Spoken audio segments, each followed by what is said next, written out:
When people hear that we adopted 2 sons from foster care, both on the autism spectrum, they often say, you guys are angels, you guys are saints. But honestly, we're not saints. We're not angels.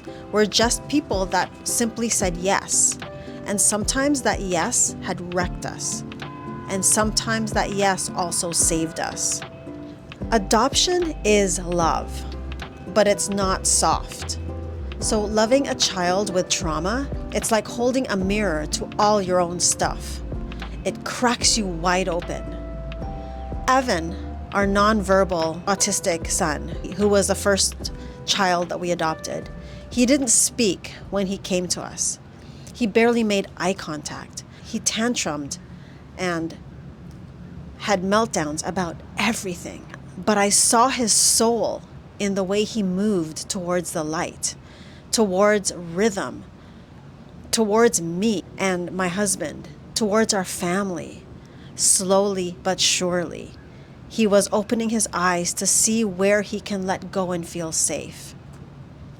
And Sebastian, who recently just came to live with us and who we're still in the process of adopting. Sebastian used to bolt.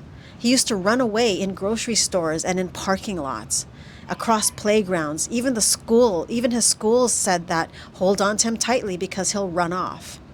He would run out of classrooms. He'd throw food if he didn't like what he was given. He'd kick his new brother and sister, Evan and Leilani. Like he didn't know how to behave. He didn't have the boundaries that he has today. And most of all, he didn't feel safe because he didn't know when he was going to be moved again to the next home. Now he looks us in the eye. He stays close to us and he asks for hugs. He snuggles with us. He snuggles with his brother and sister. It's much different now. There's this story that people want where the adopted child says thank you. And then the whole thing becomes a perfect success story. But trauma doesn't always say thank you. Autism doesn't always say thank you.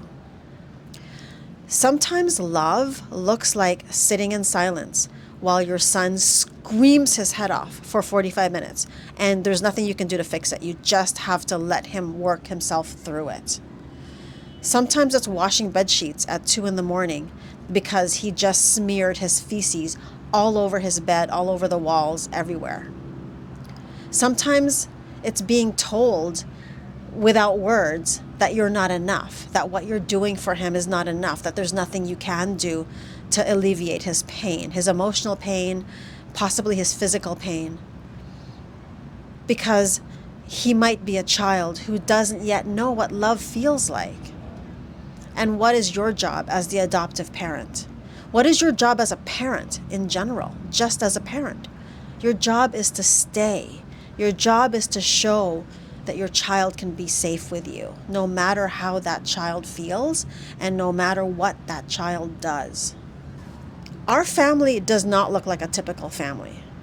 On the surface it might, but we're not a typical family. Our home has visual schedules, food routines that change daily, and moments where nothing seems to work, and we still continue to move forward.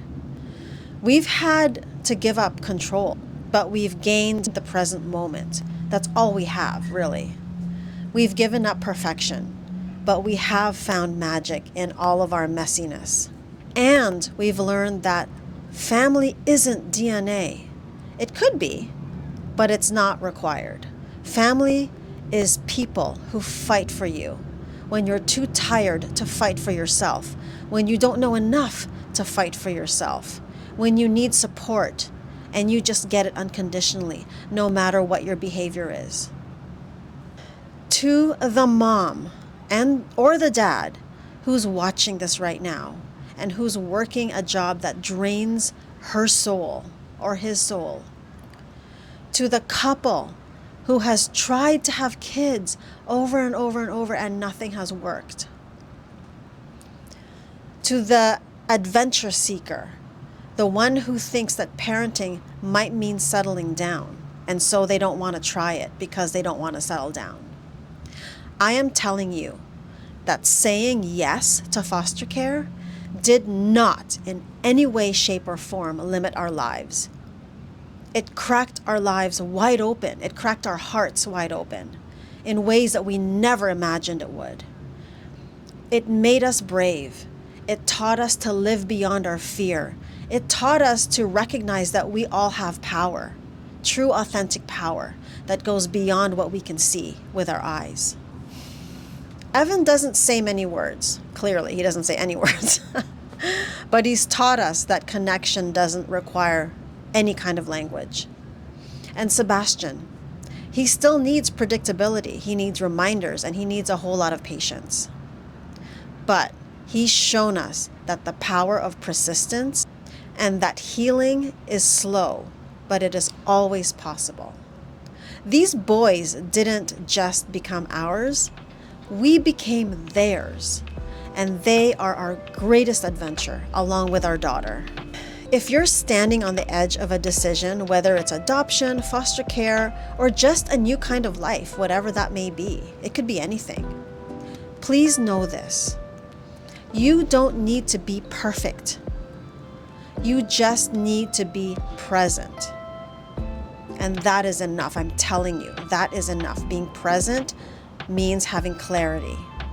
Having clarity shows that you are enough and that what's around you is all you need.